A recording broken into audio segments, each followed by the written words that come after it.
¿Qué tal, amigos? ¿Cómo están? Muy buenas tardes.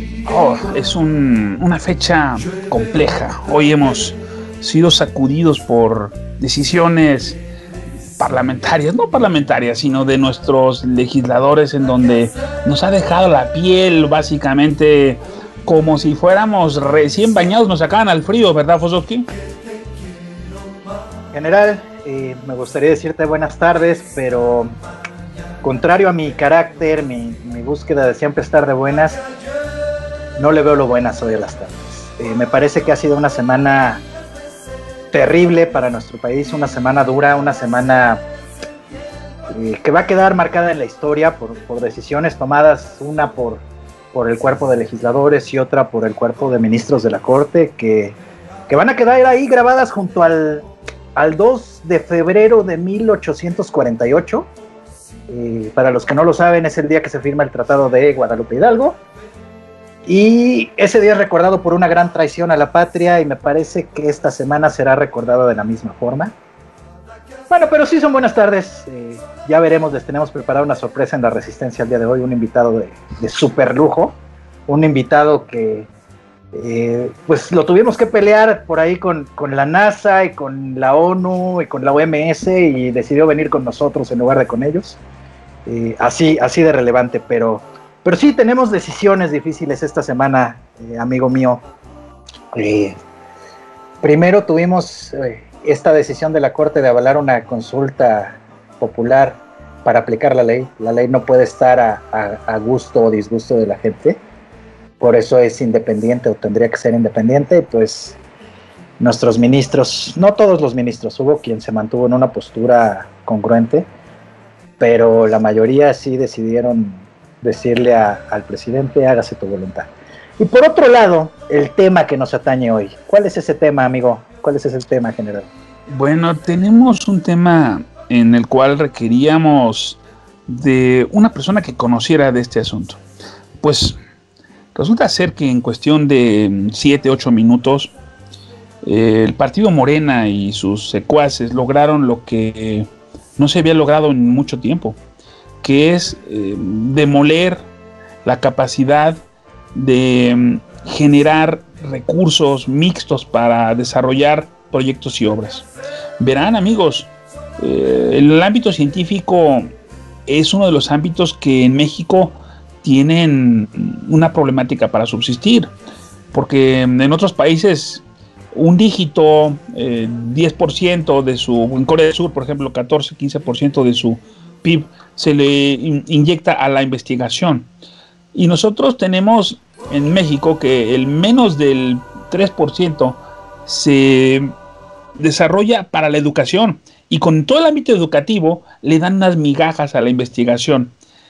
Tenemos aquí al maestro, al doctor Fernando Alariz Escudedo. Fososki, dinos quién es este muchacho, por favor. Mira, el doctor Fernando, Fer, para los que tenemos el gusto de conocerlo hace ya algunos ayeres, pues se le ocurrió la idea de estudiar ingeniería biomédica en la UAM. Digo, yo creo que hay que tener una sangre especial para irse por este tipo de ingenierías, ¿no?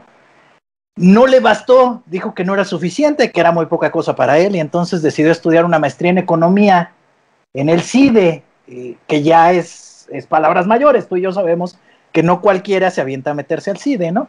Pero dijo, no es suficiente para mí. Entonces fue, es fanático de la buena cerveza, de los climas fríos, y decidió buscar en la Universidad de Minnesota un doctorado, no cualquier doctorado, un doctorado en investigación política y administración de servicios de salud. Me parece un currículum para una persona que tendría que estar tomando decisiones, pero como tú bien lo dices, ¿no? En un país donde se destina muy pocos recursos a la investigación y al desarrollo científico, gente como el doctor Fernando, vale la pena, ¿no? Vale la pena reconocer el esfuerzo y reconocer la trayectoria, reconocer lo que hacen por un campo que no solo el gobierno, también los que no somos parte del gobierno lo tenemos un poco abandonado, ¿no? El desarrollo científico. Y hoy nos engalana y nos acompañan en esta edición de la Resistencia Stream el doctor Fernando Alaride Escudero. Fer, qué gusto saludarte otra vez, ¿cómo estás? Muy bien, muchas gracias, estimados General Ifosovsky. Aprecio mucho la invitación de estar aquí con ustedes y tremenda introducción. Me siento halagado y nada más una aclaración, no es que no me ha parecido suficiente estudiar ingeniería biomédica y maestría en economía, son ya de por sí unas disciplinas muy bonitas, muy útiles y necesarias en el país. Simplemente ha sido como un recorrido para complementar diferentes metodologías y eventualmente poder apoyar la toma de decisión en presencia de incertidumbre, justo como en estos casos que estamos viviendo. Fernando, muchas gracias de veras por participar con nosotros, por estar aquí. Cuando se acaban los argumentos, cuando no logran las palabras y los hechos de dar un fehaciente atisbo de lo que la realidad es, solo nos queda convocar a los expertos para que nos hagan comprender con tecnicismos lo que no logramos nosotros plasmar con nuestras ideas. Verán, cuando un investigador desarrolla una tarea de búsqueda científica en México, no es porque se amanece ese día diciendo, chinga, voy a descubrir el hilo negro. O sea, si tú no tienes un estado del arte donde te indique lo que se ha hecho en relación a un tema los últimos 10 años, y ese tema sea pertinente con el ámbito donde vives, entonces tú tienes ya un argumento para poder presentar una investigación. Tú vas a invitar asociados para que fortalezcan distintas áreas este proyecto que se te ocurre o que traes en ciernes. Pero para que tenga un andamiaje dentro del ámbito de la investigación científica nacional, tú debes de generar recursos científicos, es decir, traer becarios, traer gentes de los programas PNPC del CONACYT y desarrollar una cátedra en donde el conocimiento que tú lideras pueda expandirse a más personas y entre todos puedan hacer un constructo multidisciplinario. Pero para la fase del estado del arte, la fase de convocar científicos y gente que se sume a tu trabajo, pues hay una serie de recursos que deben de concatenarse para poder tener una oferta atractiva para los investigadores nuevos y para todo el equipo que va a trabajar. En este caso, estos recursos se obtienen en algunas instituciones de parte del gobierno federal, en otros lugares los traen de la iniciativa privada. Por ejemplo, si Sony o Panasonic quieren desarrollar un plasma especial o un tipo de sabritas, por ejemplo, un nuevo sabor, pues van a un centro de investigación que tenga técnica de sabores y aromas y generan ahí pruebas y distintos tipos de proyectos en relación a esto. Pero ahora, si Sabritas o si Papitas Pringles o quien ustedes quieren desea investigar, meter su lana a nivel federal para que investigadores nacionales y institutos federales o estatales desarrollen, tenía que meterlo a un fideicomiso para que de esta forma se compraran, se generaran todos los consumibles, todos los cheques y todas las situaciones que lleva la investigación y que se transparentaran ante la función pública, porque no era de que Fernando quisiera comprar 1000 computadoras, ¿no? Hay unos rubros donde son para equipamiento, otros son para investigación, otros son para distintas situaciones, ¿verdad, Fernando? ¿Puedes ampliarnos más al respecto de cómo operaban estos fondos, amigo? Sí, claro, con mucho gusto. Y bueno, claro que todo el uso pues, puede ser muy heterogéneo y el enfoque y objetivo pueden ser muy heterogéneos de los fideicomisos, y a qué me refiero que a lo mejor diferentes fideicomisos tienen diferente composición de los recursos, pero más yo puedo hablar de los fideicomisos con los cuales yo estoy más familiarizado. En el caso del fideicomiso del CIDE es como una bolsa de financiamiento en el cual llegan recursos de muchas fuentes. Muchos de ellos, si no es que la mayoría, no son recursos del erario público. O sea, no es financiamiento que llega del Estado o del gobierno federal o estatal para que nosotros lo utilicemos sin discreción. No, sino es más bien una bolsa en la cual cuando uno compite por financiamiento externo, tanto a organizaciones no gubernamentales, otras instituciones académicas internacionales, otros gobiernos que quieren que nosotros los apoyemos en la toma de decisión en sus problemáticas y de coyuntura específicos a su contexto, la forma de traer esos recursos a nuestra institución es a través de los fideicomisos. Y una vez que llegan esos recursos, que son muchos de ellos fuera de México, llegan al fideicomiso para que nosotros los podamos utilizar para ya sea contratar capital humano que nos ayude a resolver esos problemas, es decir, armar equipos de trabajo especializados, poderles otorgar un salario adecuado a sus conocimientos y adquirir tecnología que nos permita realizar este tipo de trabajo.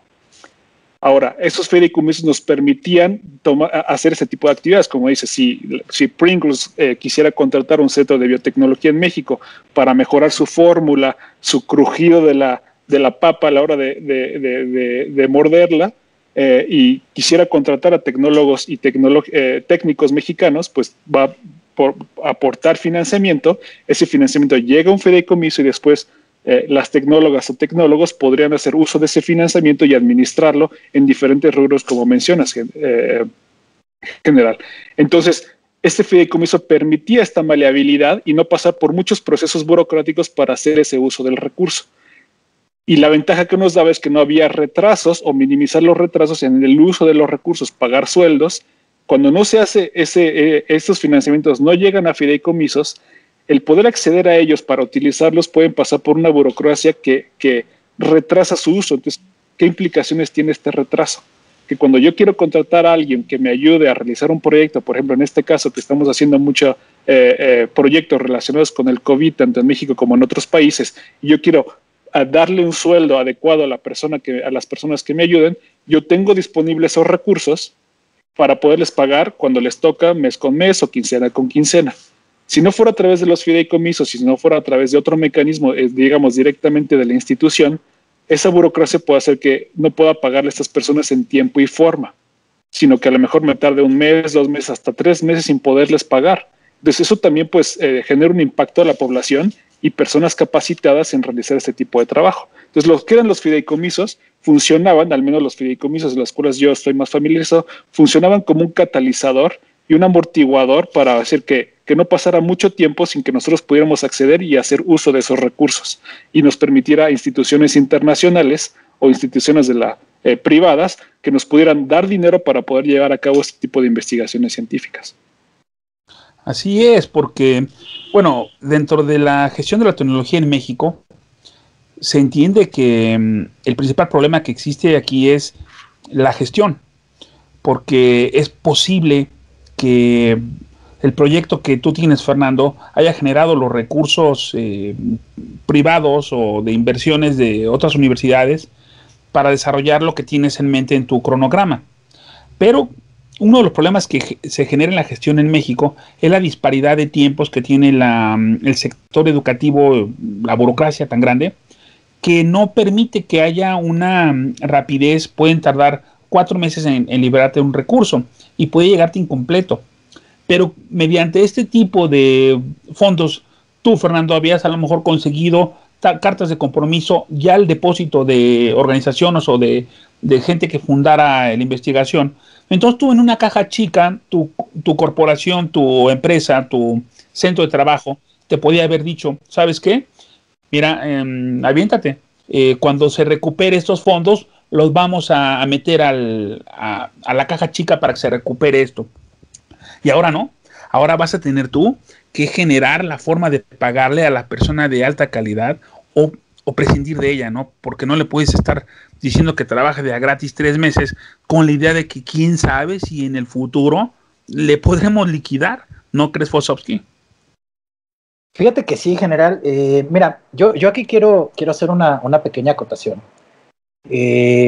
Yo algo que he tratado muchas veces con mis alumnos en clases, si saben a qué se refieren estos términos que han puesto tan de moda de neoliberalismo, por ejemplo. No existe tal cosa como el neoliberalismo, solo no es una nueva interpretación del liberalismo económico, pero la premisa sobre la que se basa el liberalismo económico es la ineficacia e ineficiencia del gobierno para lidiar con los recursos. Eso es la base del liberalismo económico. Liberar de la carga burocrática al desarrollo de los elementos más importantes dentro de una sociedad. Los fideicomisos en este aspecto siempre han sido una herramienta liberal económicamente, precisamente para evitar esto que platican tanto Fer como tú. El hecho de que haya un presupuesto destinado que está además controlado por un patronato, los fideicomisos siempre están controlados, y que entonces tú, supongamos que ahorita Fer necesita realizar una investigación sobre qué tan deprimidos estamos los aficionados de Cruz Azul, bastante, por cierto. Fernando va a llegar y va a presentar un proyecto, y entonces el fideicomiso le va a asignar un recurso, y ese recurso está ahí de inmediato, como tú lo mencionas, y entonces puede comprometerse a entregar resultados en cierto tiempo. Ahora, lo contrario a esto es la ineficacia de la burocracia, porque sabemos que tiene que pasar por muchas manos. En el mejor de los casos, simplemente para la firma, ¿no? Que te aprueban un presupuesto. Y esto puede tardar 1 mes, 2 meses, 3 meses, 6 meses, o que no te lo aprueben. Y entonces, ¿cómo carajos vas a avanzar en un proyecto científico si no tienes el dinero del fideicomiso? Simplemente a un señor, del cual no voy a mencionar su nombre, se le ocurrió que ahí hay un montón de dinero y pues que él puede disponer de ese dinero a su gusto, porque lo que pidió es que estos fideicomisos se entreguen a la tesorería de la federación. Ahora, ese dinero en la tesorería de la federación no está contemplado en el presupuesto federal de egresos para el otro año, ¿eh? O sea, es un dinero que va a quedar volando. Ahí ya hay un punto medio turbio. No, quiero puntualizar algo. No es dinero en sólido. Los fideicomisos tienen por costumbre invertir en mediano y largo plazo porque tienen que ser rentables, ¿no, Fernando?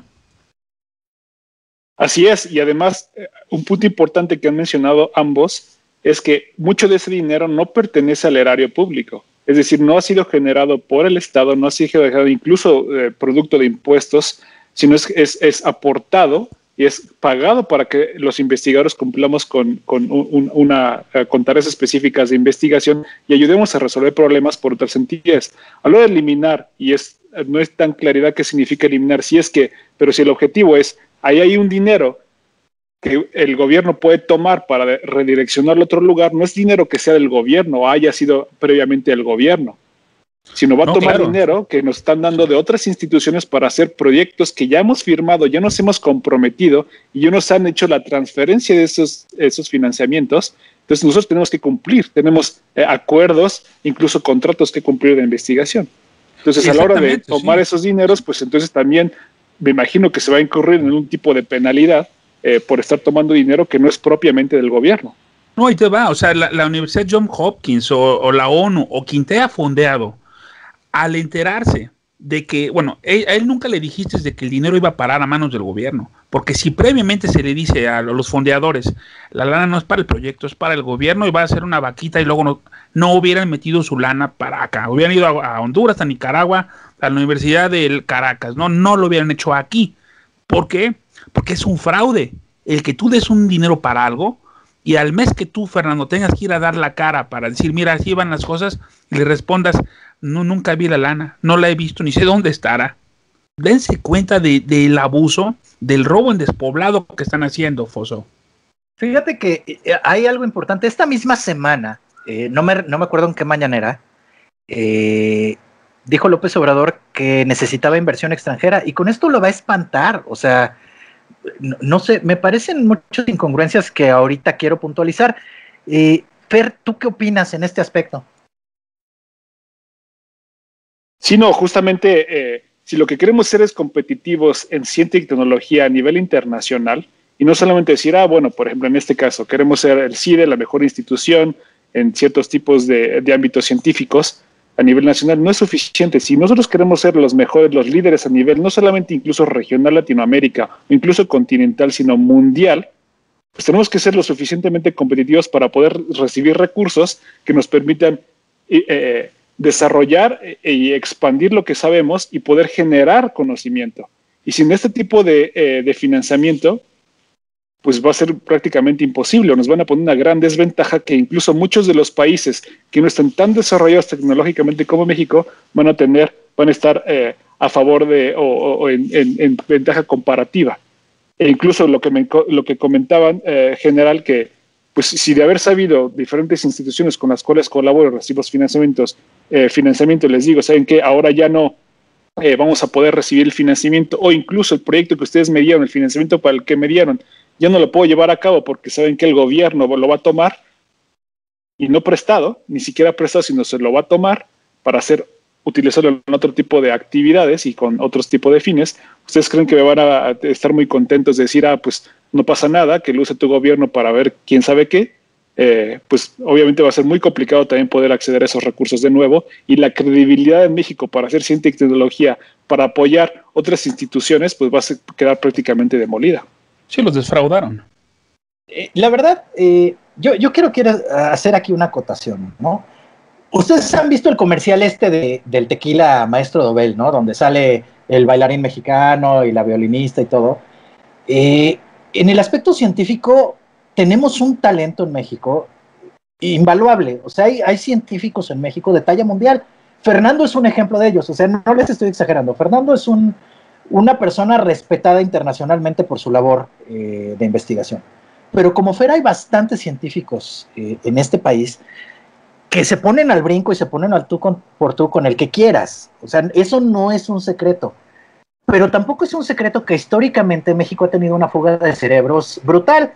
Vámonos con un ejemplo clásico, 2 ejemplos clásicos. Guillermo González Camarena, quien patenta la primera televisión a color, no encuentra quien quiera desarrollar su invento, su patente en México, y se va y la desarrolla en Estados Unidos. ¿Por qué? Porque aquí no hubo la oportunidad. Poco a poco, científicos mexicanos han ido encontrando mejores oportunidades.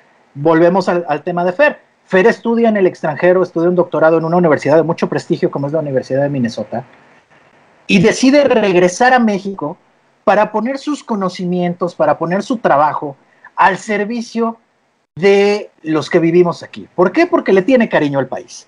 Pero ¿qué pasa cuando el científico no encuentra las posibilidades para desarrollarse aquí? ¿Qué pasa cuando la inversión privada, tanto nacional como extranjera, deja de confiar en poder invertir en la investigación en México por este tipo de detalles como apropiarse de los fideicomisos? Pues se van a tener que ir tanto Fernando y sus investigadores como los fondos que los apoyan a otro país donde les den las facilidades. ¿Y quién sale perdiendo? Nosotros, los mexicanos. O sea, por supuesto que podemos ser competitivos.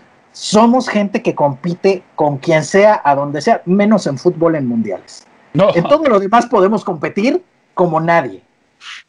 Pero si nos quitan esta posibilidad de competir, o sea, me acuerdo, por ejemplo, hace unos meses que un equipo de chavitos mexicanos iba a un mundial de matemáticas o de física, no me acuerdo, o de robótica, creo, a Japón, y no tenía fondos. Y fue Guillermo del Toro el que llegó y le metió una lana para pagarles los gastos a estos chavos y que fueran a competir.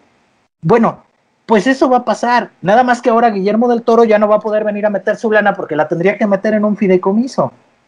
Entonces, no solo es bloquear la investigación actual, no solo es quitarte un dinero que constitucionalmente no se puede porque nadie se puede enriquecer a costa de otro, y como ya dijimos es dinero privado que alguien invirtió. No solo es quitar ese dinero, es quitar la posibilidad de competir y de desarrollarse. Y eso lo único que va a lograr es que la gente que pueda se vaya, y entonces vamos a quedar puro pendejo aquí. Mira, aquí te voy a decir una cosa. Estas personas, bueno, fue la rebelión de los colgados, ¿no? Cuando ganó Morena, el PG en todos los estados y municipios, él no tenía una estructura, él tenía la forma de hacer una oferta. Metan lana, apoyen, metan dinero y vamos a repartir regidurías, senadorías, diputaciones, ¿no? Entonces no hubo un mérito para ni siquiera a nivel escolar para poder ser un funcionario. Entonces son pura pinche gente que duras penas acabó la primaria, que no entienden para qué es la ciencia. Son gente que te dicen, pues es mejor comprar las cosas que investigarlas y hacerlas, ¿no? Hay gente que dice que hasta el hilo negro ya está inventado, que no valdría la pena ponerse a analizar nada que tenga que ver con los hilos. Pero les voy a decir algo, compañeros, y Fernando, espero que estés de acuerdo conmigo. En el pasado, los países eran colonizados, eran coloniales, y se dependía de la colonia para enriquecer a los grandes reinos. Con el paso del tiempo, después de la Revolución Industrial, seguimos habiendo países coloniales. Ahora estamos pagando licencias de patentes, estamos pagando por costos de vacunas, costos de procedimientos. Cuando tú vas a desarrollar un campo, digamos, una unidad de tipo de diésel o quieres desarrollar una planta nuclear, tú vas a mandar llamar de Europa, de Estados Unidos, de donde sea, a los científicos, van a poner una barda alrededor, van a meterse, van a armar todo la infraestructura, instalación, y después van a abrir la puerta, van a decir, aquí están los técnicos mexicanos, esta es la llave, así se usa. No te van a vender el secreto, no te van a decir cómo se usa. Y si tú quieres usar el teléfono que tienes o la computadora que usas, tienes que estar pagando la licencia, haciendo rico a alguien que vive en Estados Unidos o en Luxemburgo o en las Islas Faroe. Somos esclavos y la única forma de liberarnos de ser tecnológicamente dependientes de otros países y reinos es generando nuestros propios cuadros, nuestra propia investigación. Rusia acaba de patentar su segunda vacuna. Nadie puede decir que su vacuna va a ser definitivamente el éxito, pero tiene la capacidad de generar 1, 2, 3, n número de vacunas, al igual que China, al igual que Estados Unidos. Nosotros, cuando debíamos haberle metido a que se encontraran formas y soluciones locales para las problemáticas que vivimos, definitivamente nos tenemos que topar con que vamos a comprarle a ver quién nos vende las cosas. No, definitivamente en general. Mencionaste algo bien importante que es justamente una de mis motivaciones tanto de avanzar en mi carrera académica y científica como estar aquí en México y seguir laborando y abonando y aportando y creando cuadros. Ha sido una motivación súper importante. Que México se destaque, no solamente se destaque, sino que llegue a la cima, al menos en el área científica en la cual yo me desenvuelvo, que es el uso de modelos matemáticos y estadísticos para apoyar la toma de decisión en presencia de incertidumbre, en todo tipo, sobre todo en políticas públicas. Mi área de especialidad es en políticas de salud. Y ese es un área que en México era prácticamente inexistente. Había un par de personas haciendo este tipo de investigaciones, pero ni siquiera como línea de investigación formal de alguna institución. Y justo desde que regresé a México, he tenido el interés de formar cuadros para formar a investigadores junior, jóvenes investigadoras e investigadores con este interés, que tienen el talento que existe aquí es gigantesco. Solamente para darles un ejemplo, ahora tengo una colaboración muy cercana con colegas y amigos de la Universidad de Stanford, que estamos haciendo mucha modelación de COVID y análisis de COVID en México, Estados Unidos, India, y también lo hemos hecho en Brasil. Y el equipo de allá son estudiantes de doctorado de ingeniería, estudiantes de doctorado de ciencias de la decisión, que es mi área de investigación.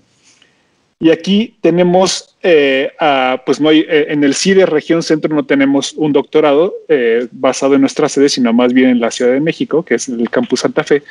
Pero mi equipo de trabajo son alumnos y alumnas de la licenciatura en políticas públicas que tenemos en el CIDE Región Centro, alumnos y alumnas de las maestrías que tenemos y exalumnos y alumnas de ambos programas. Y otros estudiantes o exalumnas de programas académicos tecnológicos de aquí de Aguascalientes y del Bajío. Ninguno con doctorado, en ninguna de ellas estudiante de doctorado a nivel de Stanford, pero si vemos el nivel que tenemos de aquí, con esa preparación que se tienen, son mujeres y hombres súper talentosos y talentosos, que se dan un quite. Incluso hemos aportado bastante en mi equipo a investigaciones que se están haciendo en Stanford para California, que están apoyando la toma de decisión en el estado de California. Entonces no solamente estamos consumiendo o impactando en el desarrollo de la tecnología del conocimiento, sino estamos aportando al conocimiento en un país que se considera potencia a nivel científico. Entonces, mi grupo y mis colegas en el CIDE estamos aportando para la toma de decisión en este tipo de países que pues le está ayudando en cierta forma a ver la evolución de la epidemia en su estado a nivel local, de estatal y de condado.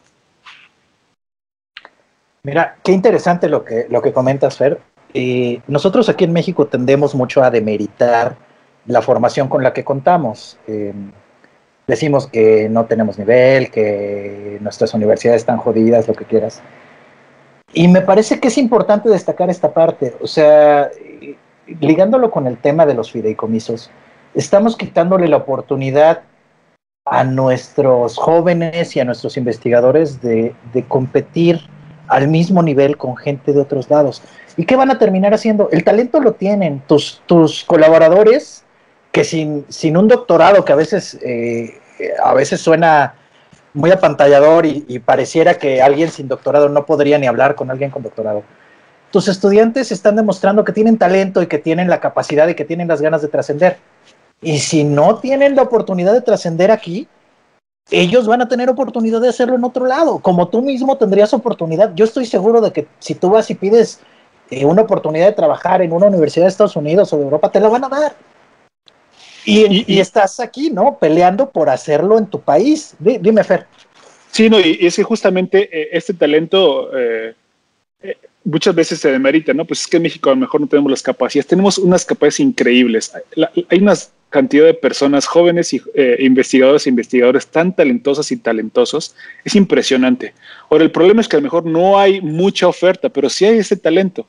Y yo afortunadamente he tenido la oportunidad de conseguir recursos externos y poder contratar a estas personas que sean parte de mi equipo, pero lo hice gracias, y sí, solo sí, a la existencia de los fideicomisos. Sin la existencia de ese fideicomiso actual, no hubiera tenido la oportunidad de traer ese financiamiento y crear el equipo que he creado hasta ahora, que me han apoyado y ha sido crucial en la toma de decisión, sobre todo en estos tiempos pandémicos.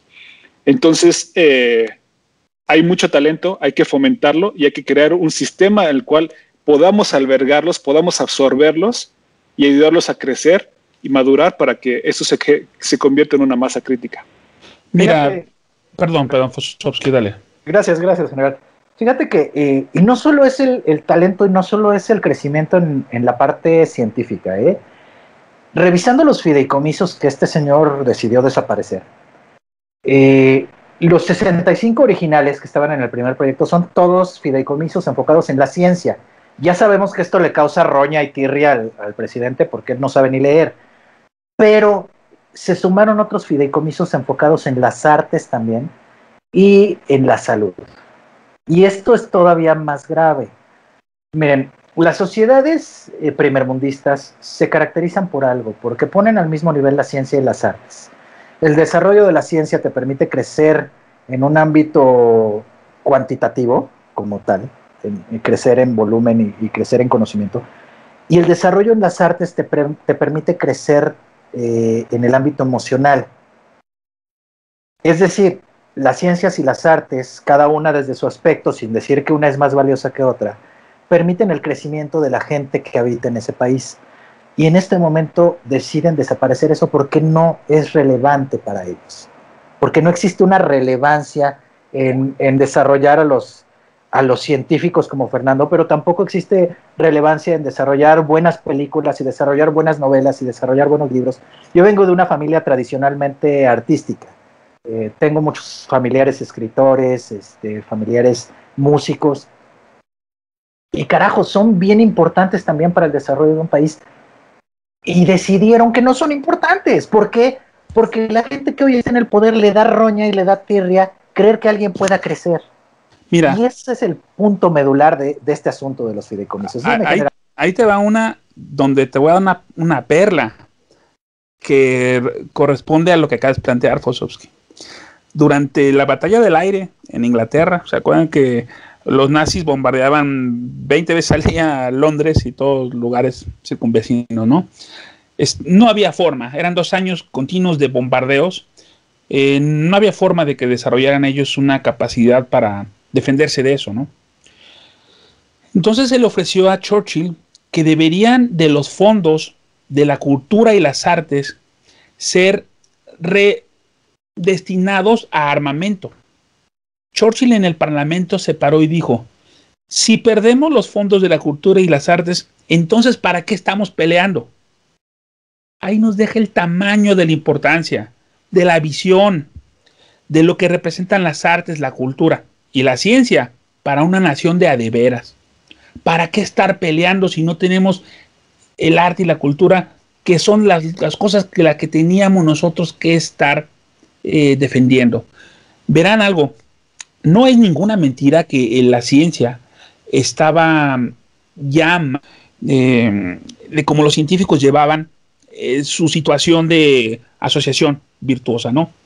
Aquí les planteo que había una simulación macabra de los científicos, porque un científico lanzaba una investigación, invitaba a 5 o 6 personas más y todos ellos tenían unas becas del CONACYT. Entonces era una simulación macabra en donde se prestaban nombres y de pronto alguien hacía una perspectiva del mismo tema y había 6 perspectivas del mismo tema y era una forma de corrupción. De ese tipo de ejemplos se sirvieron ellos para poder decir que estaba perversamente mal la ciencia y la tecnología. Y les voy a decir algo, Mario Delgado, este achichín del PG, el líder de Morena, él establece que los beneficios de los apoyos a la comunidad científica, víctimas, periodistas, deportes, cineastas y otros no deberían de estar preocupados por la extensión de esos 109 fideicomisos. No significa la desaparición de los apoyos, pues ellos ni se van a enterar de que cambió la administración de los fondos. Pero más adelante en la entrevista dice, sobre el tema de los fideicomisos que Hacienda va a determinar, de esos 68 mil millones, ¿qué parte se reintegra para atención de salud y cuál parte se queda como apoyos que seguirán dándose de manera regular? Es decir, ellos dijeron, aquí hay dinero para el sector salud, cuando cada fin de semana en Palacio Nacional, adentro de los salones del Palacio Nacional, hay fiestas con un derroche. Realmente, quieren dinero no saben ni para qué, porque si estamos también en el COVID, ¿para qué quieren ellos tener mayor cantidad de recursos? Si tumbaron el INSABI, es porque ellos tenían ya suficiente capacidad de administrar la situación. No saben para qué lo quieren, simplemente vieron dinero y dijeron, ya luego pensaremos para qué sirve. Un punto que comentaste, general, es de que sí, claro, puede haber que haya habido malos manejos y algo de incluso hasta corrupción o no corrupción, sino un poco de burocracia o bastante burocracia en el ámbito científico. No estoy diciendo que no lo haya o no lo haya habido, pero entonces si ha existido o si existe, es importante entonces mencionar cuáles han sido estos casos y en ese caso ya sea castigar o penalizar conforme se digan los diferentes estatutos, pero no pasar una regla o una decisión unánime que pues parece que las consecuencias van a ser mucho mayores a los potenciales o posibles o imaginarios beneficios que se podrá tener a la adquisición y eliminación de esos fideicomisos. Entonces, si ha habido falta de claridad, que se mencione cuáles han sido esos casos, cuál ha sido la falta de claridad y que pues se siga el respectivo proceso. Por supuesto, para eso son los procesos legales. O sea, la impartición de justicia no puede estar a petición popular, ¿no? Ni es una atribución del Poder Ejecutivo ni del Poder Legislativo. Y finalmente, si parte de esos fondos son de inversiones privadas, pues los inversionistas privados son a los que les corresponde exigir eso y denunciarlo, y seguramente lo hacen, ¿eh? Yo estoy seguro de que no se quedan callados cuando ven que su dinero se despilfarra, pero también hay que decir que es el menor de los casos. O sea, vamos, pero bueno, este gobierno ya sabemos que es como muy de blanco-negro y que le gusta además pararse el sombrero demostrando su músculo, ¿no? Como lo hizo también con la decisión de la Corte. Pero bueno, son cuestiones que afectan. También hace rato mencionaban, y fue una pena que hoy no nos pudiera acompañar nuestro buen amigo Gildo Garza. ¿Se acuerdan que bueno, Gildo es un periodista muy importante? Y también les afectó en su fideicomiso bastante, bastante, que les afectó, sobre todo en la protección a periodistas. Entonces va a haber muchos aspectos dañados en este asunto. Pero bueno, son cosas que pasan. General, ¿qué opinas? Mira, nos acaba de compartir una pantalla Fernando. Quiero que sepan, amigos, que Fernando es una persona con un gran manejo de información. Como ustedes lo vieron, él es la vanguardia de conocimiento en relación al COVID. Ahorita no nos puede adelantar mucho de sus proyecciones que tiene, de sus investigaciones, precisamente porque los patrocinadores, quien fondearon su investigación, requieren firmar una carta compromiso de confidencialidad, porque a cambio de darte el dinero ellos ponen condiciones, ¿verdad, Fernando?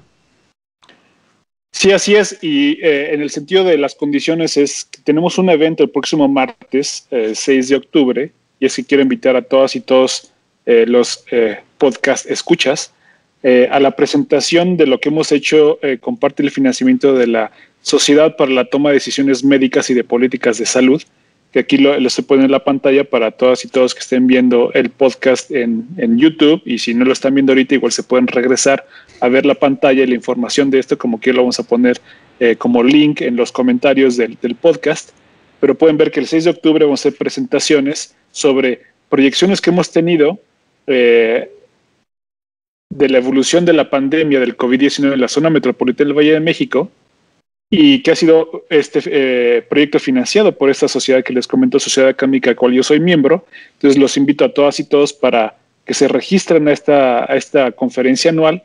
La parte de las proyecciones que vamos a presentar y demás simposio de la conferencia es abierto al público, sin costo, pero sí tienen que registrarse. Entonces invito a todas y todos a registrarse si es que están interesados para hacer calls y tener noticias sobre la evolución de la pandemia con base en la proyección que hemos tenido en el modelo de coronavirus que hemos generado entre la Universidad de Stanford y el CIDE, que es el modelo SC Cosmo. Y bueno, aquí les pongo la información para quienes estén interesados en vernos el próximo martes a las 6 de la tarde, pero en el próximo martes 6 de octubre a las 9 de la mañana. Genial. Fossowski, pues creo que hemos dicho lo que queríamos plantear, y sobre todo pues tenemos argumentos brindados por una persona de comprobada capacidad, amigo. ¿Qué te parece si vamos cerrando? Claro, general, fíjate que yo personalmente agradezco a Fernando que haya accedido a acompañarnos. Yo sé que es una persona con muchísimas ocupaciones, que siempre está trabajando. Así es desde que nos conocemos, tenemos 30 años de conocernos. Siempre ha sido una persona inquieta en este aspecto de que tiene que estar haciendo algo. Y bueno, se tomó su tiempo para acompañarnos hoy, para darnos su perspectiva de esta situación de los fideicomisos, aclarando que Fernando es una persona muy apolítica. O sea, Fernando, como buen científico, como buen investigador, suele no meterse con las cuestiones del gobierno y enfocarse en su trabajo, pero pues sí era un tema muy relevante, ¿no? Que estamos viendo. Era un tema que hay que tocar porque va en detrimento de la calidad de vida de todos los mexicanos. No es solo que le quitaron dinero a los investigadores, es que esa investigación que ya no se va a poder hacer va a tener un impacto negativo porque, como tú dijiste, pues los resultados de esa investigación, en lugar de generarlos, los vamos a tener que comprar. Entonces, le agradezco a Fer, estoy preocupado por los temas de esta semana. Después tocaremos el tema de la decisión de la Suprema Corte de Justicia de la Nación en otro podcast. Pero sí, estoy preocupado más que de costumbre. No traigo este tono alegre y juguetón que siempre suelo tener en los podcasts, porque estoy afectado y estoy triste por cómo se han visto las cosas esta semana. Se los agradezco, te agradezco a ti, general, por invitarme al podcast y pues a Fernando por acceder a venir a platicar con nosotros. Fossowski, muchísimas gracias por la invitación, y de verdad esta iniciativa que ustedes traen es fantástica. Hablar de todos estos temas relevantes, y qué bueno que haya grupos como ustedes que estén hablando sobre todos estos temas de coyuntura relevantes y de una gran potencial implicación para el país, para los ciudadanos y ciudadanas. Entonces agradezco mucho la oportunidad de aquí comentarles un poco sobre este contexto de los fideicomisos y pues gracias por el espacio. Pues miren, amigos, en México es muy marginal la investigación en ciencia. Es prácticamente inexistente si lo viéramos en comparación con Corea del Sur, con Japón, con Alemania, con Estados Unidos. Nosotros no tenemos ni siquiera una 20ª parte de lo que Corea del Sur genera en investigación. Cuando lo vemos así es porque decimos que en el SNI, Sistema Nacional de Investigadores Científicos, quien es investigador en México, quien es científico, está ahí. Si no estás ahí, pues eres investigador del fenómeno OVNI o de los fantasmas, ¿no? Pero quien hace ciencia está en el CONACYT, es un SNI, y de estos no hay más de, pues no sé, Fernando, si habrá más de 30,000 personas, ¿no? Pero lo que sí les puedo decir, que en Corea del Sur hay 1,5 millones de científicos. Entonces, estamos pero a años luz de otros países en cuanto a representatividad proporcional ante la ciencia. Pero en Corea del Sur hacen sus barcos sin tener metal, son uno de los países mayores fundidores de hierro. Japón tiene una de las mayores tasas de científicos en el mundo. La India también, tienen cohetes en la Luna, tienen naves en Venus. Y en México estamos luchando para que nos respeten los fondos que otros países con gran esfuerzo, otras instituciones con gran esfuerzo nos aportan para que trabajemos en la ciencia. Los científicos son personas que no se dedican a pelear políticamente, como lo dice Fernando. Los científicos se dedican, aman su labor, aman su área de conocimiento y es su trinchera de donde la pelean. Si les quitan las bibliotecas, recurren a medios electrónicos. Si les quitan los laboratorios, van en la noche a empresas a trabajar en los laboratorios de las empresas. Pero están en este momento dándole la fecha de extinción al esfuerzo científico de la nación. Queremos que este programa lo escuchen muchas personas. Queremos que haya clamor popular.